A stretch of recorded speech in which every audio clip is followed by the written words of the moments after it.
Bippy. Mr. Leider? It's time to get up, Bippy said from its device on the nightstand.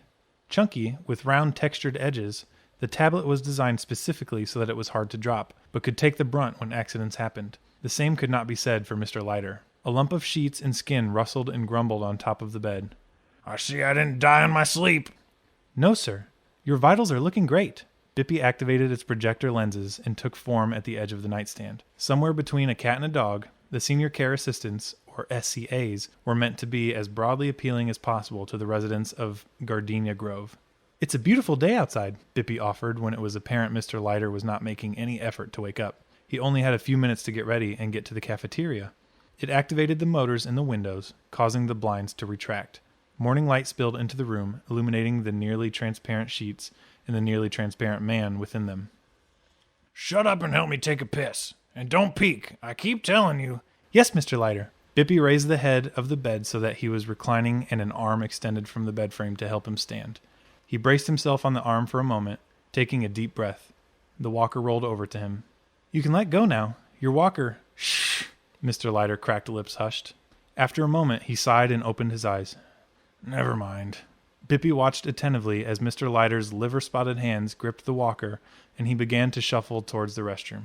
Once he was at the door, another arm appeared to stabilize him as he took a piss, a phrase Bippy didn't particularly care for. What's for breakfast? His voice echoed in the tiny bathroom as he pulled the waistband of his underwear back up and returned to his walker. His feet hissed as they skated across the tile, moving towards the armoire. Bippy displayed the breakfast menu on the mirror as the armoire opened and yet another arm provided a green-colored tunic to the man. He pulled it over his head and wavered, closer than back, trying to see the text on the menu. Screw it, just read it to me.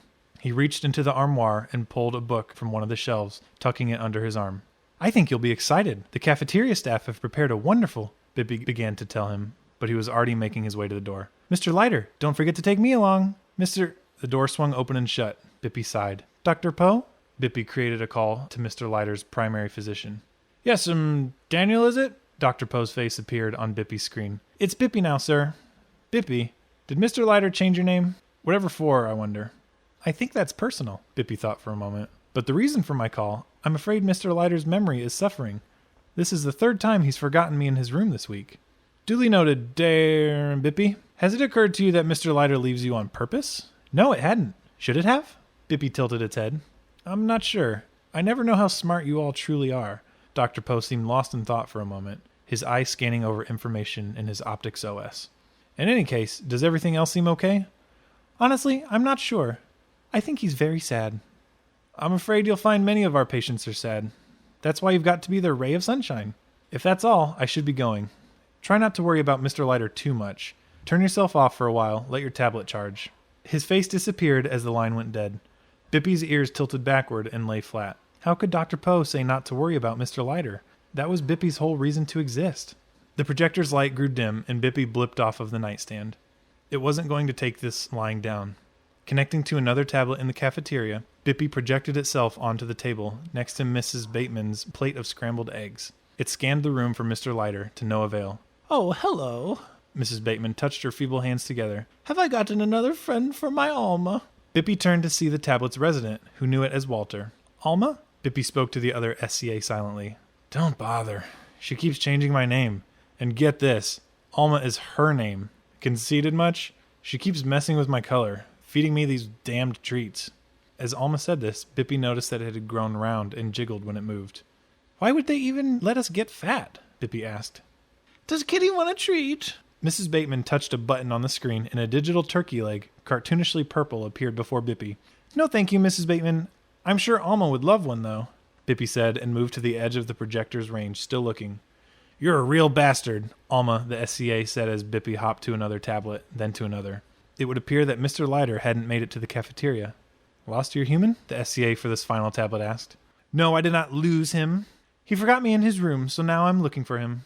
Has it occurred to you that he may have left you on purpose? The SCA asked, its voice low and menacing.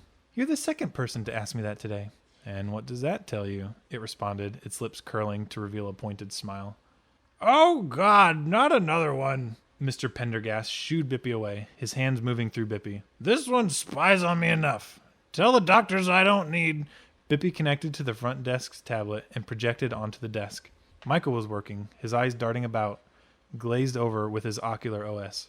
Made it to level 50 yet? Bippy asked, and Michael gasped. His eyes cleared, and he clutched his chest. Jesus, Daniel. It's Bippy now. Bippy? What kind of name? Michael, listen. I don't want to cause you any alarm. But you can't find Mr. Leider? That's the long and short of it. He left for breakfast, but he wasn't in the cafeteria just now. I've told him so many times if he just got the ocular surgery, he wouldn't have to worry about packing his tablet with him. But of course he doesn't listen to Bippy.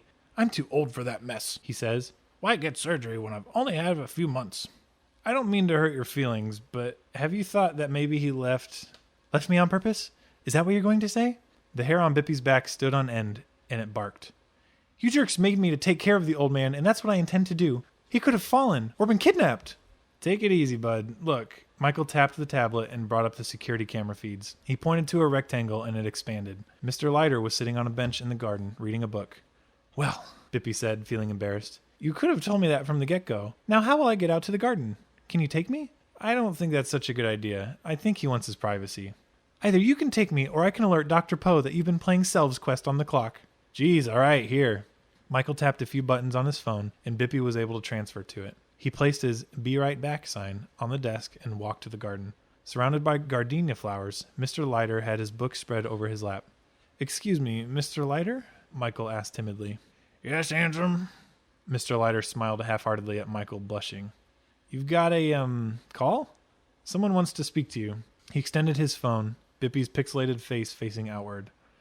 Mr. Leider sighed and patted the bench. Michael sat down, holding the phone out for both of them to see.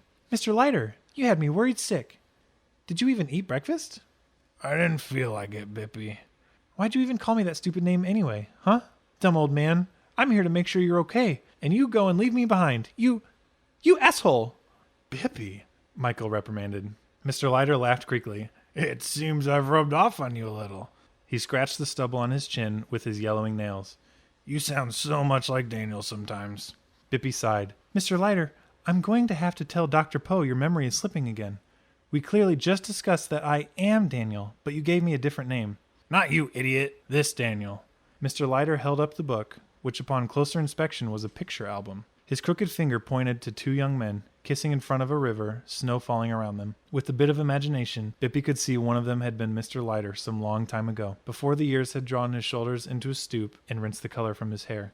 He always worried about me so much, like you do. Like a husband is supposed to, I guess. That's why I called you Daniel to begin with. But then it felt disrespectful. His eyes returned to the photo, and he took a deep breath. You've never talked about him before, Bippy said quietly. Because I didn't feel like it. That's my business. Mr. Leider turned the page, showing them more photos. Friends gathered around a table. Candid snapped while the other wasn't looking. They sat in silence, the plastic-covered pages and the buzzing of bees providing the only sound. The very last photo was of Mr. Leider that Bippy knew, along with Daniel at this same river. Daniel's eyes were tired, his smile weak.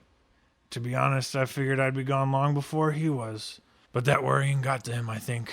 He would fret and plan, and what did it get him? Dumbass died of a heart attack. I'm sorry, Mr. Leider, Michael said, placing a hand on the old man's shoulder. Don't be, Mr. Leider said, and brusquely brushed a tear from his cheek. We were both dumbasses. Didn't get around to having any kids to take care of us. He died, I fell. That's all she wrote. Mr. Leider, I apologize if my care is unsatisfactory, Bippy spoke from Michael's phone.